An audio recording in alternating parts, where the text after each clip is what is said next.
آج ہم بات کریں گے اس نبی کی جن کو اللہ تعالیٰ نے خلیل اللہ یعنی اپنا دوست بنایا۔ وہ نبی جنہوں نے بچپن سے ہی حق کی تلاش کی، جھوٹے دیوتاؤں کو چنوتی دی، آگ میں ڈالے گئے لیکن سلامت نکلے، اپنی بیوی اور بیٹے کو اللہ کے بھروسے بنجر زمین میں چھوڑ دیا اور آخر میں اپنے بیٹے کی قربانی کے لیے بھی تیار ہو گئے۔ جی ہاں، آج ہم سنیں گے حضرت ابراہیم علیہ السلام کا پورا واقعہ۔ ابراہیم ایس بابل میں پیدا ہوئے۔ ان کے والد آجر بت بناتے اور بیچتے تھے۔ پورا شہر بتوں اور ستاروں کی پوجا کرتا تھا، لیکن چھوٹے سے ابراہیم علیہ السلام کا دل کبھی ان سے مطمئن نہیں ہوا۔ انہوں نے پوچھا، جب تم ان بتوں کو پکارتے ہو کیا یہ سنتے ہیں؟ تمہیں نفع یا نقصان دے سکتے ہیں؟ لوگ بولے، ہمیں نہیں معلوم، ہم نے تو اپنے باپ داداؤں کو اسی طرح کرتے پایا ہے۔ ابراہیم علیہ السلام کو اللہ نے کم عمر میں ہی ہدایت دے دی تھی۔ انہوں نے ایک پل کے لیے بھی بتوں کو سچا معبود نہیں مانا۔ انہوں نے اپنے والد سے کہا، ابا مجھے ایسا علم ملا ہے جو آپ کو نہیں ملا، میرے ساتھ ہو جائیے، میں آپ کو سیدھا راستہ دکھاؤں گا۔ شیطان کی عبادت مت کیجیے، وہ اللہ کا نافرمان ہے۔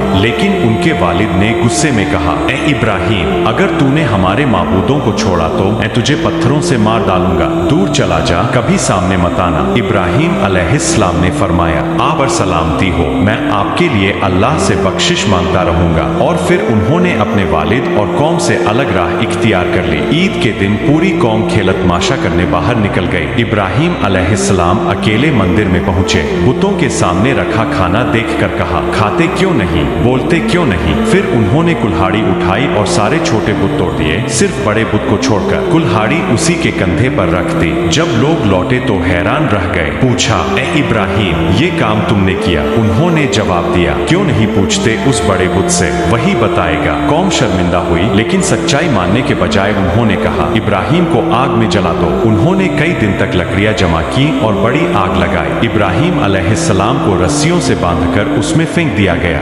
اس وقت انہوں نے دعا پڑھی، حسبنا اللہ و نعم الوکیل، میرے لیے اللہ کافی ہے، وہی سب سے اچھا کارساز ہے۔ اللہ نے فرمایا، آگ ٹھنڈی ہو جا اور سلامتی بن جا ابراہیم پر۔ آگ نے انہیں ذرا سا بھی نقصان نہیں پہنچایا۔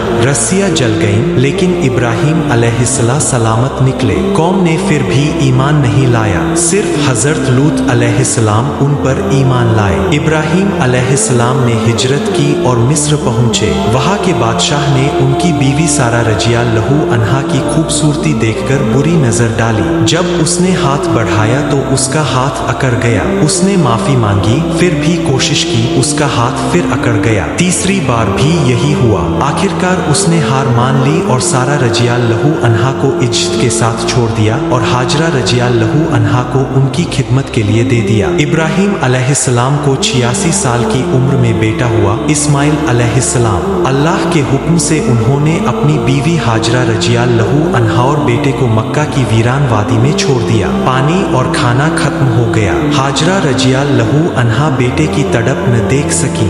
وہ پانی کی تلاش میں صفا اور مروہ کے بیچ دوڑنے لگیں 7 بار۔ آخر میں اللہ نے فرشتہ جبرائیل علیہ السلام کو بھیجا۔ اسماعیل علیہ السلام کے پیروں کے نیچے سے پانی کا چشمہ پھوٹ پڑا، یہی زمزم تھا۔ آج تک مسلمان حج اور عمرہ میں صفا مروہ کی سعی کرتے ہیں تاکہ ہاجرہ رضی اللہ عنہا کی اس دور کو یاد رکھا جائے۔ جب اسماعیل علیہ السلام بڑے ہوئے تو اللہ نے ابراہیم علیہ السلام کو خواب میں دکھایا کہ وہ بیٹے کی قربانی کر رہے ہیں۔ انہوں نے بیٹے سے کہا، اسماعیل علیہ السلام بولے، ابا جو حکم ہے اسے پورا کیجیے، انشاءاللہ آپ مجھے صبر کرنے والوں میں پائیں گے۔ ابراہیم علیہ السلام نے بیٹے کو لیٹا دیا، آنکھوں پر پٹی باندھی اور چھری چلائی، لیکن اللہ نے چھری کو روک دیا۔ پھر جنت سے ایک دمبا بھیجا گیا اور قربانی اس کے بدلے میں ہوئی۔ آج کی عید الاضحیٰ اسی واقعے کی یادگار ہے۔ ابراہیم علیہ السلام اور اسماعیل علیہ السلام نے مل کر کعبہ کی تعمیر کی۔